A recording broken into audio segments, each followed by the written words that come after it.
जयपुर के बड़े अस्पतालों में सामने आ रहे म्यूकोरमाइकोसिस यानी कि ब्लैक फंगस के केस बानगी भर हैं। बीते 15 दिनों की बात की जाए तो 50 से ज्यादा मरीज ऐसे जिन्हें एक या दोनों आंखों से दिखना बंद हो गया। आखिर क्या है जिंदगी को काला दंश देने वाली ये बीमारी और किस तरह मरीजों को झेलनी पड़ रही दिक्कतें, देखिए फर्स्ट इंडिया की एक्सक्लूसिव रिपोर्ट।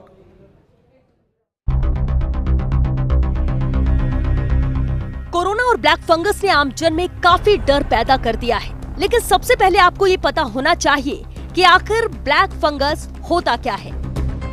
ब्लैक फंगस क्या है? आंख की नसों के पास में फंगस जमा हो जाता है जो सेंट्रल रेटिनल आर्टरी का ब्लड फ्लो बंद कर देता है। अधिकांश मरीजों में आंखों की रोशनी हमेशा के लिए चली जाती है। इसके अलावा कई मरीजों में फंगस नीचे की ओर फैलता है। इसके बाद ब्लैक फंगस जबड़े समेत अन्य हिस्से को खराब करता है। ब्लैक फंगस क्यों होता है? कोरोना में देने वाले स्टेरॉइड इम्यूनिटी को और भी कम करते हैं। कई मरीजों में डायबिटीज हाई लेवल को पार कर जाती है, जिसका साइड इफेक्ट ब्लैक फंगस के रूप में झेलना पड़ता है।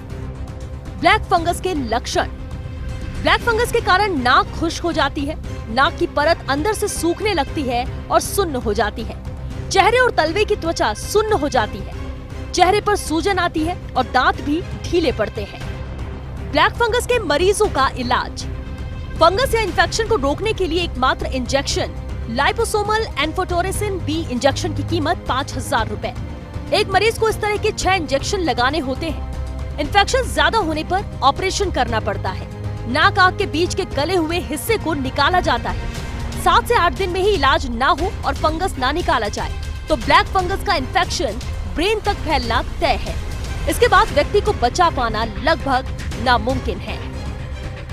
लेकिन ब्लैक फंगस को लेकर इस वक्त सबसे बड़ी मुश्किल ये है कि एसएमएस अस्पताल में नेत्र रोग विभाग फिलहाल कार्यरत नहीं है। परकोटे के गड़गौरी अस्पताल में नेत्र रोग का ओपीडी चल रहा है। ऐसे में निजी अस्पतालों में ब्लैक फंगस के केस सर्वाधिक आ रहे हैं। डॉक्टर्स के मुताबिक कोरोना के इलाज में काम लिए जा रहे स्टेरॉइड से कई मरीजों में शुगर लेवल हाई हो रहा है, जिसके साइड इफेक्ट के रूप में म्यूकोरमाइकोसिस यानी ब्लैक फंगस की बीमारी सामने आ रही है।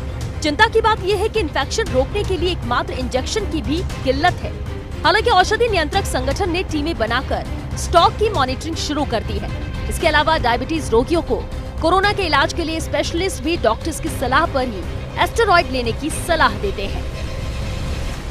कोरोना का साइड इफेक्ट के रूप में एक नई बीमारी उभर कर सामने आ रही है, जो कि है ब्लैक फंगस। और ब्लैक फंगस में मरीजों को ना सिर्फ अपनी जान गंवानी पड़ रही बल्कि जीवन भर अंधता का जो पीड़ा है वो भी झेलनी पड़ रही है। हम आपको केस दिखाते हैं किस तरह से ये सज्जन है जो कि कोविड से रिकवर हुए थे, लेकिन कोविड के अंदर जो स्टेरॉइड दिया गया उसके बाद में उनकी हालत बहुत सीरियस हो गई थी। यहाँ अस्पताल में पहुँचे, अस्पताल में पहुँचने के बाद डॉक्टर्स ने इनको ऑपरेट किया है। एक आँख इनकी निकालनी पड़ी है, लेकिन अभी हालात जो है खतरे से बाहर है। हमारे साथ मौजूद है डॉक्टर सतीश जैन, उनसे बात करते हैं। सर, किस तरह के केस सामने आ रहे हैं, क्या ये बीमारी है और सबसे बड़ी समस्या आपको इसकी ट्रीटमेंट के अंदर क्या आ रही है? सर, ये बीमारी एक फंगल इन्फेक्शन है। ये उन्हीं लोगों को पकड़ता है जिनकी इम्यूनिटी कमज़ोर हो। कोविड एक ऐसी बीमारी है जो इम्यूनिटी को अटैक कर रही है, तो बॉडी का इम्यून सिस्टम कमज़ोर होता है। इस दौरान जो खासकर डायबिटिक पेशेंट होते हैं उनकी ऑलरेडी इम्यूनिटी कमज़ोर होती है, और इस पर अगर स्टेरॉइड का ट्रीटमेंट दिया गया तो वो आग में घी की तरह काम करता है। तो ऐसे लोगों की इम्यूनिटी जब बहुत कम हो जाती है तो ये इन्फेक्शन चालू होता है नाक से, ये जबड़े में फैलता है और फिर आँख को पकड़ता है बहुत तेज़ी से अंधता करता है। जैसे मैंने बताया आपके लिए, मुनाफ जी के लिए, इनकी दोनों आँख में पकड़ा, दोनों आँख से इनको रोशनी चली गई और आँख से बाद ये बहुत इजीली ब्रेन में फैलता है, तब बचाना बहुत मुश्किल होता है। सर, कितने केसेस हैं जो कि आपके पास पहुँचे और जिनको नहीं बचा पाए इस केस के? अभी हम 5 पेशेंट करीब हैं जिनको नहीं बचा पाए। बाकी ज़्यादातर पेशेंट अभी ठीक है, मतलब उनको बचा लिया है। कुछ क्रिटिकल भी हैं जो होपफुली रिकवर करेंगे, पर ये बहुत जानलेवा बीमारी है और मुश्किलात बहुत आ रही है इलाज में अभी।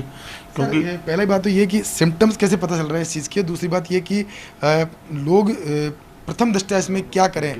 ये बहुत अच्छा इम्पॉर्टेंट चीज़ है। मीडिया के माध्यम से मैं कहना चाहूँगा, जिन लोगों को कोविड से रिकवरी हुई है उन लोगों को ज़रा से भी नाक में अगर सिम्टम आता है, नाक में सुनपन लगता है, नाक में सूखापन लगता है, दांत में सुनपन लगता है, चेहरे पे स्वेलिंग आती है, आंख में ज़्यादा पानी आता है, तो उनको तुरंत दिखाना चाहिए, क्योंकि ये म्यूकोरमाइकोसिस हो सकता है जो शुरुआती स्टेज है। अगर नाक की स्टेज में आदमी आ जाए तो सबको बचाया जा सकता है। अमूमन कितने केस आ रहे हैं इस वक्त ओपीडी में आपके पास, और उनमें से कितने केस ऐसे हैं जो कि बहुत ही एग्रेसिव स्थिति में आते हैं? जो हमारे पास आ रहे हैं ज़्यादातर एग्रेसिव आते हैं, क्योंकि मेरे पास दूसरे राज्यों से भी मरीज आ रहे हैं। मैं 100 के करीब मरीज देख चुका हूँ पिछले 5 दिन में। हमने 50 से अधिक ऑपरेशन भी करे हैं। फर्स्ट इंडिया के माध्यम से क्या अपील करना चाहेंगे लोगों से, मरीजों से, जो खास तौर पे कोविड से जंग जीत के आए हैं उन मरीजों से? जरा से भी सिम्टम अगर नाक में आए तो नाक के स्पेशलिस्ट को दिखाएं, ताकि उसी स्टेज में पकड़ में आ जाए। उससे आगे निकलना आँख के और दिमाग के और जान के लिए घातक है। ये थे डॉक्टर सतीश जैन, जिन्होंने बताया कि किस तरह से राजस्थान के अंदर ब्लैक फंगस के केस बढ़े हैं, किस तरह से खतरनाक एडवांस स्टेज पर केस पहुंच रहे हैं, जिनको जान गंवानी पड़ रही है, आंखों की रोशनी गंवानी पड़ रही है। और साथ में उन्होंने बताया कि किस तरह से जो इसमें इंजेक्शन काम में आता है उसकी भी शॉर्टेज, इसकी वजह से प्रॉपर ट्रीटमेंट जो है वो राजस्थान में नहीं मिल पा रहा है। अब उम्मीद यही है कि एक तरफ जहाँ पर मरीज इस बीमारी को समझेंगे और साथ में जो प्रथम दृष्टया जिस तरह से लक्षण आते हैं तभी इसका ट्रीटमेंट शुरू कराएंगे। साथ में सरकार भी इस मामले में एग्रेसिव तरीके से काम करके जो इंजेक्शन है उसकी उपलब्धता सुनिश्चित कराएगी, ताकि जो इस बीमारी से वापस लड़ा जा सके। कैमरा पर्सन पवन के साथ Vikas Sharma, first India news, Jaipur.